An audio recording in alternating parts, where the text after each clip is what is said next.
किया हुआ है। 1994 से मैं उसको देख रहा हूँ, बच्चा सा था जब कॉलेज में पढ़ता था, तब से वो स्टूडेंट लीडर रहा है।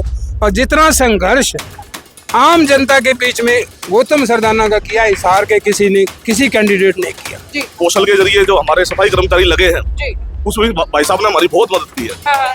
तो हमारा समाज तो ये चाहता है भाई साहब मंत्री बनेंगे तो हमारे समाज का और भला होगा। हिसार के 1,70,000 वोटर तक उसकी पहुंच है, तो उसको तो कोई हराने वाला है ही नहीं। उन भावनाओं के विरोध में ये टिकट दिया गया है, उसका खामियाजा पार्टी भुगतेगी। और आने वाली 8 तारीख को देखना, गौतम सरदाना जी विधायक बनेंगे। नमस्कार, मैं हूं अंकिता सिंह और आप देख रहे हैं सिटी बिग न्यूज। भाई, हिसार शहर से पूर्व में मेयर रहे गौतम सरदाना फिलहाल प्रत्याशी के तौर पर उतर चुके हैं। और आप देख सकते हैं कि तमाम समाज के और शहर के जितने भी मोजीज लोग हैं यहाँ मौके पर मौजूद हैं। आज कार्यालय का उद्घाटन किया गया है फीता काट करके, और वो तस्वीरें आप देख रहे हैं। उसके बाद जो लोग यहाँ पर पहुंचे हैं, शहर के गणमान्य लोग, उनसे हम बातचीत कर लेते हैं और जान लेते हैं कि भाई इतने प्रत्याशियों के बीच मेयर गौतम सरदाना की मजबूती का कारण क्या है, और मेयर गौतम सरदाना को, पूर्व मेयर गौतम सरदाना को ये सभी कहाँ देखते हैं। सर, स्वागत है सिटी बिग न्यूज पर आपका। मेरा ये व्यूज है जी कि गौतम सरदाना जी डिजर्व करते थे यहाँ पर टिकट के लिए, और बिल्कुल सूटेबल कैंडिडेट थे। परंतु क्योंकि भारतीय जनता पार्टी ने इनको टिकट नहीं दी और पूरी जनता की डिमांड पर, मांग पर जनता इकट्ठी हुई और बहुत बड़ा जनसमूह इकट्ठा हुआ, और उन्होंने ये कहा कि जब गौतम सरदाना जी डिजर्व करते हैं और शहर की समस्याओं का निदान कर सकते हैं, इसलिए ये फैसला लिया गया कि गौतम सरदाना जी इंडिपेंडेंट खड़े हों और छत्ती बिरादरी जो है इनको सपोर्ट करेगी। और इसलिए गौतम सरदाना जी को सब बिरादरी ने, हिसार की बिरादरी ने खड़ा किया है, और हम सब मिलकर उनका सहयोग करेंगे। और परमात्मा ने चाहा तो वो जीतेंगे। वहाँ आने वाले समय में नेक्स्ट एमएलए हमारे गौतम सरदाना जी होंगे। बहुत खूब। जी साहब, क्या मानना है आपकी बात, क्योंकि देखिए बड़े बड़े शहर है, हिसार से मैदान के अंदर है, तो मेयर गौतम सरदाना की जीत किस तरीके से हो पाएगी, क्या कुछ उम्मीद है आपको? देखिए 36 बिरादरी है साथ में। हाँ जी। मैं वाल्मीकि समाज से रोकी कागड़ा, तो हमारे समाज के लिए जैसे वाल्मीकि चौक का एक अपने तेलिया पुल पे वाल्मीकि चौक बना है, उसमें भाई साहब का पूरा योगदान रहा है। एक अपने महावीर कॉलोनी के अंदर वाल्मीकि चौक बना है। उसके बाद जो कौशल के जरिए जो हमारे सफाई कर्मचारी लगे हैं, उसमें भाई साहब ने हमारी बहुत मदद की है। तो हमारा समाज तो ये चाहता है भाई साहब मंत्री बनेंगे तो हमारे समाज का और भला होगा। कहीं ना कहीं 36 बिरादरी का फायदा जो है मिलने वाला है। बिल्कुल 36 बिरादरी साथ है जी। और बाकी आप देख रहे हो माहौल तो बना ही हुआ है जी। साहब, एक बड़े पेड़ की छाया में कहीं ना कहीं रहे और उसी वजह से उसका नुकसान जो है तो उन्हें कहीं ना कहीं भुगतना भी पड़ा है। तो अब क्या लगता है, वो नुकसान कितना अड़े आने वाला है, या फिर जनता उस बात को समझेगी? ऐसा है मैडम, पहले तो आप सभी दर्शकों को, आपके चैनल के सभी दर्शकों को राम राम। और सबसे बड़ी बात यह है कि गौतम सरदाना जी कोई एक छोटे से उम्मीदवार नहीं है जिसको पार्टी ने इग्नोर किया जी। वो एक जनता के उम्मीदवार है, और जनता के उम्मीदवार होने के नाते 10 तारीख को जब इन्होंने पंजाबी धर्मशाला में जनता से राय मांगी, तो जनता ने कहा कि जो गौतम जी आप लड़ो, क्योंकि आपने संघर्ष किया हुआ है। 1994 से मैं उसको देख रहा हूँ, बच्चा सा था जब कॉलेज में पढ़ता था, तब से वो स्टूडेंट लीडर रहा है। और जितना संघर्ष आम जनता के बीच में गौतम सरदाना का किया, हिसार के किसी कैंडिडेट ने किया।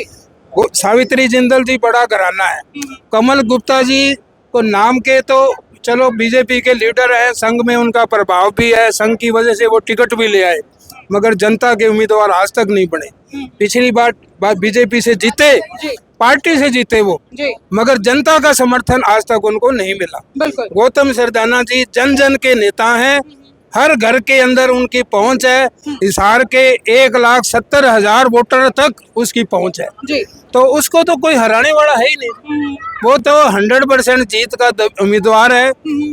हम उनके साथ 4 इलेक्शन लड़ चुके हैं गौतम साहब। मैं उसकी एक एक संघर्ष की बात को जानता हूँ, हम साथी रहे हैं सारे। 2009 से जब हम पहला चुनाव लड़े थे, तब से हम गौतम जी के संघर्ष को देख रहे हैं। वो इतना संघर्षशील नेता है, जो नेता में क्वालिटी होनी चाहिए।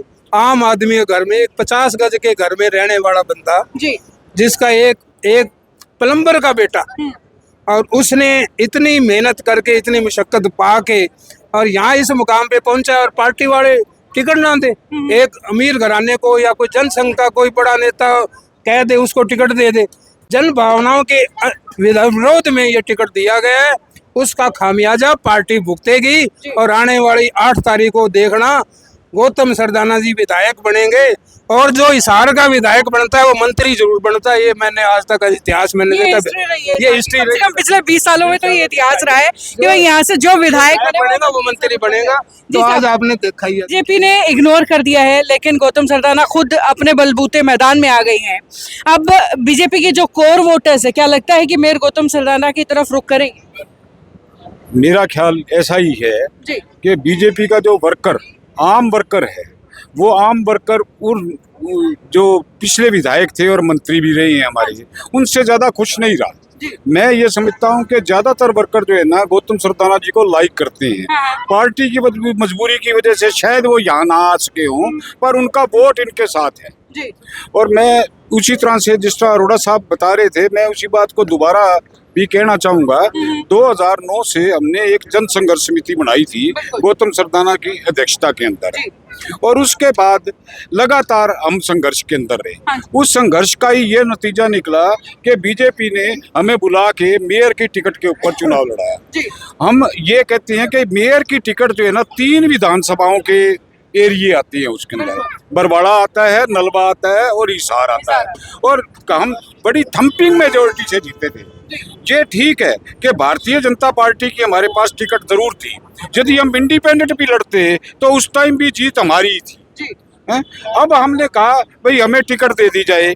हम एक हरियाणा की पंचायत के एक नुमाइंदा बनना चाहते हैं और उस पंचायत के अंदर हिसार की जन भावनाओं की वहाँ आवाज उठाना चाहती है, तो हमें इग्नोर किया गया। तो जनता जो आवाज मतलब उठाएगी, और आप भी देख रहे हो जनता की आवाज है कि अब के उस पंचायत का नुमाइंदा गौतम सरदाना होगा।